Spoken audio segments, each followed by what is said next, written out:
చిట్టి చేతులు.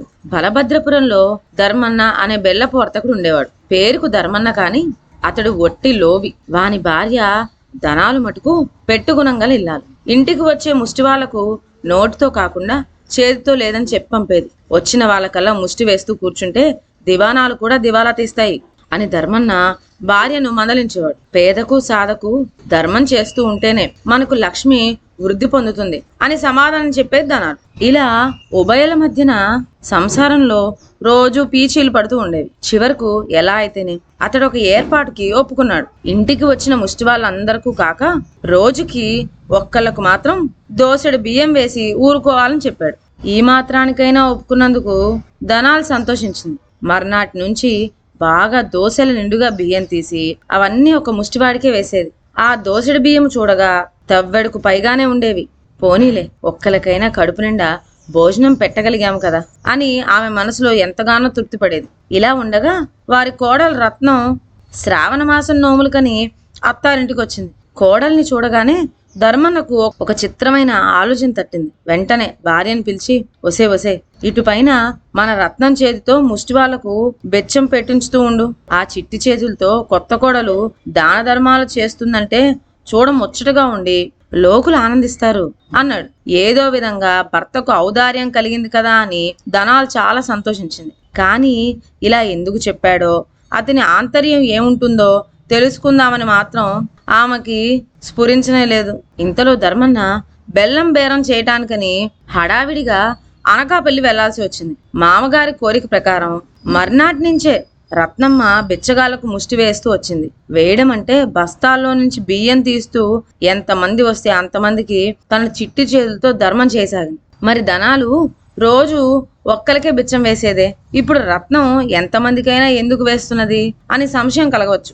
ఇందుకు ఒక కారణం ఉంది. అంత తెలివైన ధర్మన్న ఈ చిన్న విషయంలో పప్పులో కాలేశాడు. ఎలా అంటే, భార్య ధనాల చేతులు పెద్దవి, పైగా ఆమె దుబారా గొట్టు.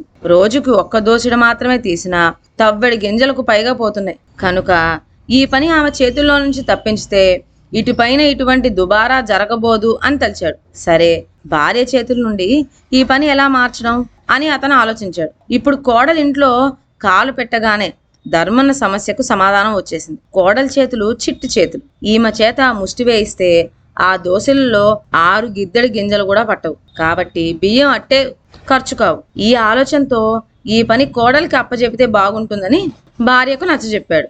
మాయా మర్మం తెలియని ధనాలు ఈ మార్పుకి వెంటనే ఒప్పేసుకుంది. తన మాటను ఆమె ఒప్పుకున్నదన్న సంతోషంలో ధర్మన్న రోజుకొక్కలకు మాత్రమే వేయాలి అనే షరతు ఊరికి వెళ్ళేటప్పుడు చెప్పమరిచాడు. అతడు చెప్పకపోతే రత్నానికి ఏం తెలుస్తుంది?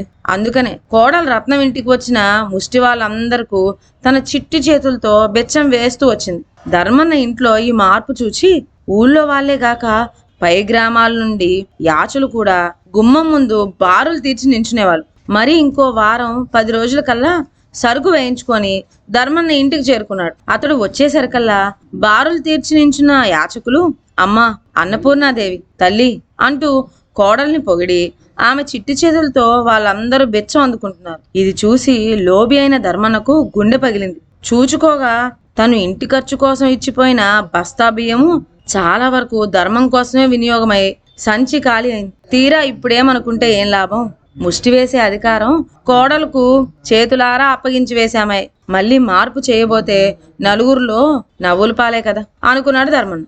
ఇంకా రత్నం హయాంలో వారింట దాన ధర్మాలు విరివిరిగా జరగటం చేత ఆమెకు ధర్మాత్మురాలనే పేరు వచ్చింది. అయ్యో, సొమ్ము పోతే పోయింది, పేరైనా దక్కుతుందనుకుంటే సొమ్ము నాది, పేరు ఆమెది అయిందే అని ధర్మన్న లోపల కించపడ్డాడు. భర్తకు తగిన శాస్తి జరిగిందని ధనాలు సంతోషించింది. ఇదండి వాళ్ళ కథ. మరొక మంచి కథతో నెక్స్ట్ వీడియోలో కలుద్దాం. అంతవరకు సెలవు. నా ఛానల్లోని కథలు మీకు నచ్చినట్లయితే నా ఛానల్ను లైక్ చేసి సబ్స్క్రైబ్ చేయండి.